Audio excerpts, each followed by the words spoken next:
E se eu te dissesse que durante anos, essa goleira de apenas 1,75 m de altura foi simplesmente considerada a melhor do mundo?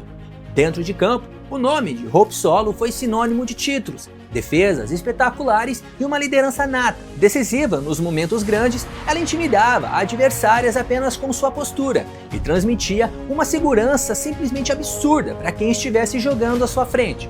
Nos jogos que valiam tudo, era nela que os Estados Unidos confiavam, e quase sempre ela correspondia. O problema é que, enquanto dentro de campo Hope parecia inabalável, fora dele a história seguia um caminho completamente diferente. Conflitos pessoais, escolhas impulsivas, episódios de violência, prisões e declarações polêmicas começaram a se acumular, criando um contraste chocante entre a atleta dominante que o mundo via nos estádios e a pessoa que, longe das câmeras, travava batalhas constantes contra si mesma. E a pergunta que se faz é: como alguém que chegou ao topo absoluto do futebol feminino conseguiu perder tudo? A resposta, ela é bem mais complexa e bem mais pesada do que parece.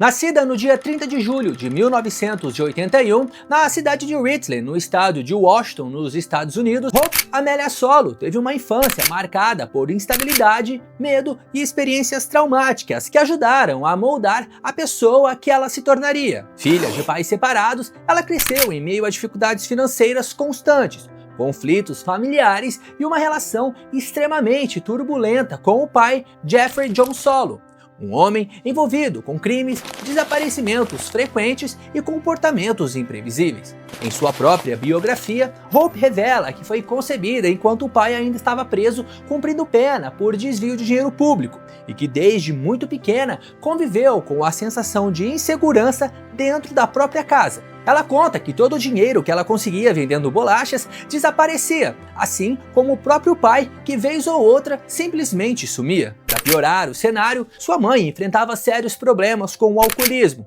o que tornava o ambiente familiar ainda mais caótico e insustentável. O futebol, nesse contexto, surgiu como uma ferramenta de sobrevivência emocional, e foi o próprio pai quem a apresentou ao esporte. E por mais contraditório que pareça, foi ali que Hope encontrou algo que a ajudava a lidar com os anos mais difíceis de sua infância. O episódio mais traumático, no entanto, aconteceu quando ela tinha apenas 7 anos.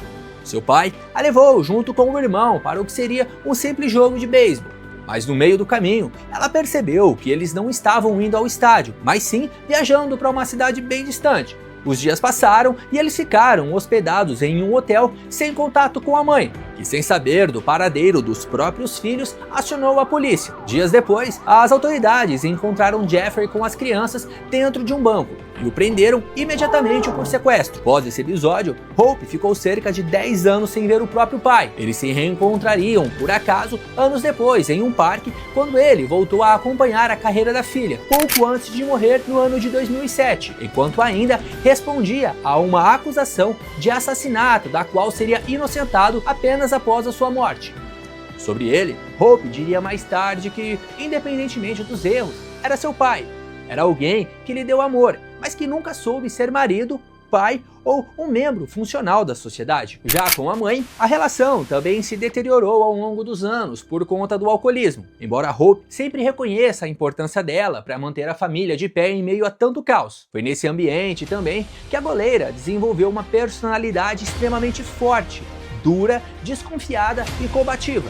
Dentro de campo, isso se transformaria em liderança, competitividade e obsessão por vencer, mas fora dele, em impulsividade, confrontos e decisões autodestrutivas. Inicialmente, Hope nem sequer era goleira, ela atuava como jogadora de linha, principalmente no ataque, mas a mudança para o gol aconteceu quase que por acaso e acabou definindo sua carreira. No gol, ela encontrou controle, protagonismo e a possibilidade de comandar o jogo. No ensino médio e depois da Universidade de Washington, passou a chamar a atenção pelos reflexos rápidos, força física e, sobretudo, por uma confiança fora do comum. Já em 2000, ainda muito jovem, foi convocada convocada pela primeira vez para a seleção dos Estados Unidos, mas passou anos como reserva, enfrentando desconfiança interna e críticas constantes ao seu comportamento, visto por muitos como explosivo demais. Quando finalmente assumiu a titularidade, não largou mais. Vieram os títulos olímpicos de 2008 e 2012, a Copa do Mundo de 2015 e a consolidação definitiva como a melhor goleira do planeta. Dentro de campo, Hope intimidava adversárias, cobrava companheiras e liderava com um pulso firme. A seleção vencia, e enquanto isso tudo funcionava, tudo era tolerado. Porém, entretanto, todavia, fora de campo, as polêmicas apenas aumentavam. Em 2014, Hope foi presa por violência doméstica contra a própria mãe e o sobrinho, e embora o caso tenha sido arquivado, sua imagem pública sofreu um abalo profundo. Pouco tempo depois, voltou a se envolver em confusão ao ofender policiais quando seu marido